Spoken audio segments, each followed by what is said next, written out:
মার্কিন কংগ্রেসের উচ্চ ও নিম্নকক্ষের যৌথ অধিবেশনে প্রেসিডেন্ট ডোনাল্ড ট্রাম্পের স্টেট অব ইউনিয়ন ভাষণ।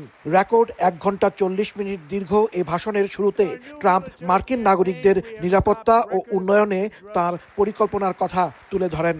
বলেন, ভঙ্গুর অর্থনীতি, দুর্নীতি, স্বাস্থ্য ও অভিবাসন খাতে দুর্গতি, অরক্ষিত সীমান্ত সহ অশান্ত বিশ্ব পরিস্থিতির মধ্যে দ্বিতীয় মেয়াদে তিনি সরকার গঠন করেছিলেন। কিন্তু তার নেতৃত্বে ডেমোক্র্যাটদের হাতে ধ্বংসপ্রাপ্ত যুক্তরাষ্ট্র 1 বছরের মধ্যেই মাথা উঁচু করে দাঁড়িয়েছে। গেল বছর জানুয়ারিতে দ্বিতীয় মেয়াদে ক্ষমতা গ্রহণের পর ট্রাম্প কংগ্রেসে যে ভাষণটি দিয়েছিলেন সেটি বার্ষিক ভাষণ হলেও এবারই প্রথম তিনি স্টেট অফ ইউনিয়ন ভাষণ দিলেন।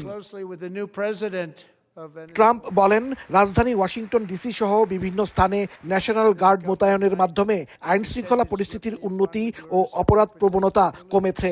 ক্ষমতা গ্রহণের প্রথম 10 মাসে বিশ্বব্যাপী শান্তি প্রতিষ্ঠায় Bharat, Pakistan, Thailand, Cambodia, Iran, Israel ও ফিলিস্তিনের গাজা সহ 8টি যুদ্ধ বন্ধের দাবি করেন ট্রাম্প। মার্কিন প্রেসিডেন্ট বলেন, ভেনেজুয়েলার প্রেসিডেন্ট নিকোলাস মাদুরো কিংবা মেক্সিকোর মাদক সম্রাট যুক্তরাষ্ট্রের জন্য ক্ষতিকর কেউ ছাড় পাবে না। ভাষণে অভিবাসন প্রত্যাশীদের কড়া বার্তা দিয়েছেন মার্কিন প্রেসিডেন্ট। বলেছেন, কোনো অবৈধ বিদেশিদের নয়, তার সরকারের উচিত নিরাপত্তা ও উন্নয়ন সাধনের মাধ্যমে যুক্তরাষ্ট্রের নাগরিকদের কথাই প্রথম চিন্তা করা। ইতোমধ্যে কংগ্রেসের নিম্নকক্ষে পাশ হওয়া আমেরিকা সুরক্ষা আইনটি উচ্চকক্ষে পাশ করাতে সিনেটরদের প্রতি আহ্বান জানান প্রেসিডেন্ট ট্রাম্প। অভিবাসন ইস্যুতে ডেমোক্র্যাটদের কড়া সমালোচনা করেন ট্রাম্প।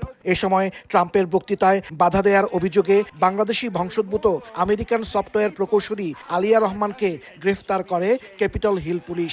দক্ষিণ মিনিয়াপলিসের বাসিন্দা আলিয়া কংগ্রেস ওমেন ইলহানের অতিথি হিসেবে চেম্বার হাউসের গ্যালারিতে বসা ছিলেন। চলতি বছরের শুরুতে মিনিয়াপলিসে ডিপার্টমেন্ট অফ হোমল্যান্ড সিকিউরিটি ও আইস এজেন্টদের সাথেও বিবাদে জড়ান তিনি। প্রেসিডেন্ট ট্রাম্পের ভাষণের পর আনুষ্ঠানিক প্রতিক্রিয়া জানিয়েছে ডেমোক্রেটিক পার্টি।